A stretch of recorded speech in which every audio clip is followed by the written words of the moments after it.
कि दूसरी कथा का इनका सम्मान किया जाना है। मेघनाथ तरुण जी के परिचय के लिए हमारे साथी मयंक सोलंकी को आग्रह करता हूँ कि वो आएँ और मेघनाथ जी का परिचय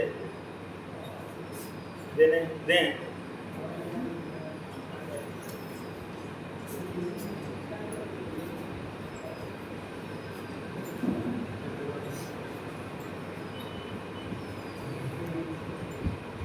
मंच पर उपस्थित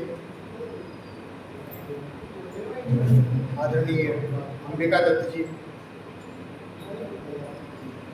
आदरणीय अतुल चतुर्वेदी जी, मुकुट मंडरा साहब, रमेश जी मीणा साहब, विकल्प के वर्तमान अध्यक्ष उमेश राय जी द्विवेदी साहब, पूर्व अध्यक्ष महाकवि किशन जी वर्मा साहब, सभी को सादर प्रणाम करता हूँ।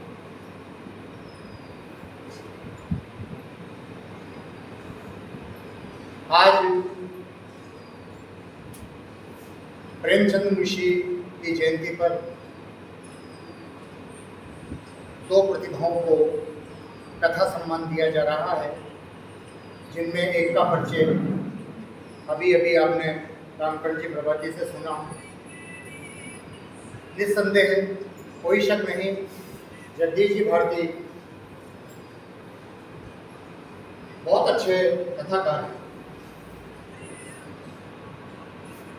चाहे कहानी हो, उपन्यास हो, रिपोर्टाज हो, यात्रा वृत्त हो, आत्मकथ्य हो, ये सभी विधाएं गद्य विधाओं में आती हैं। हालांकि कविता वगैरह पद्य लिखना काफी आसान होता है, गद्य लिखना बहुत कठिन है, जैसा कि अभी पूर्व वक्ताओं ने बताया। कहानी के अंदर एक संवेदना छुपी होती है और उन संवेदनाओं को मुखरित करना मैं मानता हूं कि काफी जटिल है। आजकल बहुत सारे लोग बहुत आसानी से कविताएं लिख लेते हैं, लेकिन कहानी एक ऐसी दुरूह चीज है और जिसने कहानी लिखने का बीड़ा उठाया वो निस्संदेह बधाई का पात्र है। मुझे दायित्व सौंपा गया है हमारी आज की लेखिका मेघनाथ तरुण जी, जो एक उदीयमान साहित्यकारा हैं। थोड़ा सा क्षमा प्रार्थी तो हूँ कि मैं आपके विषय में ज़्यादा परिचित तो नहीं हूँ, लेकिन फिर भी जितना सा मैं आपके विषय में जान पाया हूँ मैं आपका परिचय देने का प्रयास करता हूँ। मेघनाथ तरुण जी विशेषकर गद्य, पद्य, कविता, गीत, कहानी और हास्य व्यंग विधाओं से जुड़ी हुई हैं। आपकी कविताओं पर जो प्रकाशित कृतियां हैं, पंच सोपान और दिशाएं जिंदगी की, ये आपके साझा काव्य संग्रह हैं। पंच सोपान नाम की जो है वो आपकी प्रथम रचना है, जिसे साहित्य अकादमी उदयपुर द्वारा अनुदान भी प्राप्त हुआ है और ये काव्य संग्रह है। पंच सोपान की कविताओं को आपने 5 भागों में विभक्त किया है, जिसमें आपका मानना है कि संपूर्ण जीव जंतु प्राणी जगत 5 सोपानों में से गुजरते हुए एक चक्र का निर्माण करते हैं और पुनः चक्र को प्रारंभ भी करते हैं, जिसमें प्रथम सोपान परम शक्ति को माना गया है। परम शक्ति में से जीव का उद्भव प्रकृति में होता है, अतः प्रकृति द्वितीय सोपान कहा जा सकता है। अब जीव अपने परिवर्तन के लिए नारी में संरक्षण प्राप्त करता है, अतः नारी तृतीय सोपान है और नारी द्वारा जीव को कर्म करने योग्य बनाया जाता है। कर्म तीसरा सोपान है और कर्म का अंतिम उद्देश्य है आनंद, अतः आनंद जीव का अंतिम 5वां सोपान है। इस आनंद में ही परमानंद की प्राप्ति होती है और इस प्रकार परम शक्ति से पुण्य चक्र प्रारंभ होता है। इस प्रकार पंचसोपान पुस्तक की संपूर्ण कविताओं को आपने 5 भागों में विभक्त किया है। कविताएं अपने आप में स्वतंत्र हैं। दूसरा आपका है दिशाएं जिंदगी की। ये आपका एक साझा कविता संग्रह है।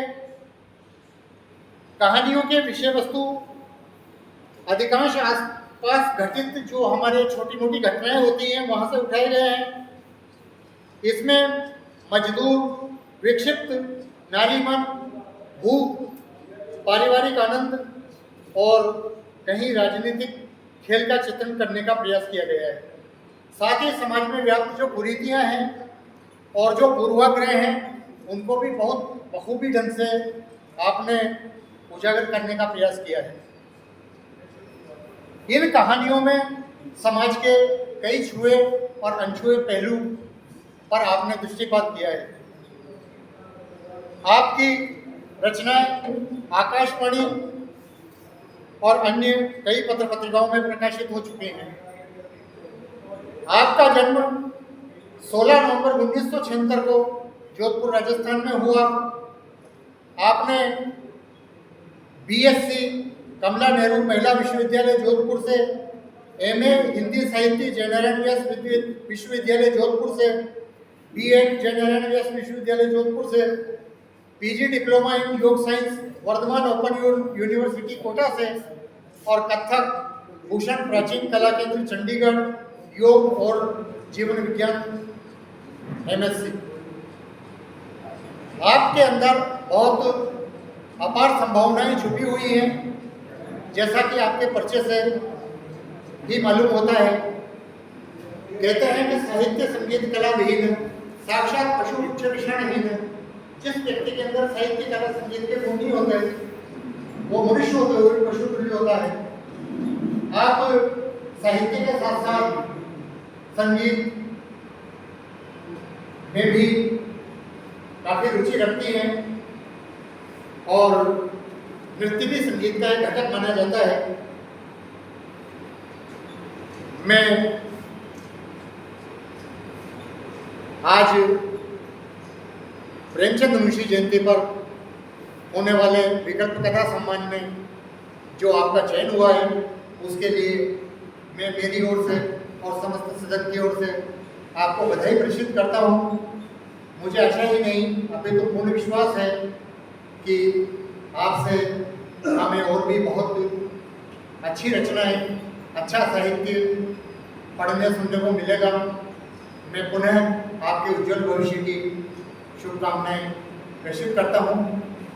इसी के साथ बहुत बहुत धन्यवाद।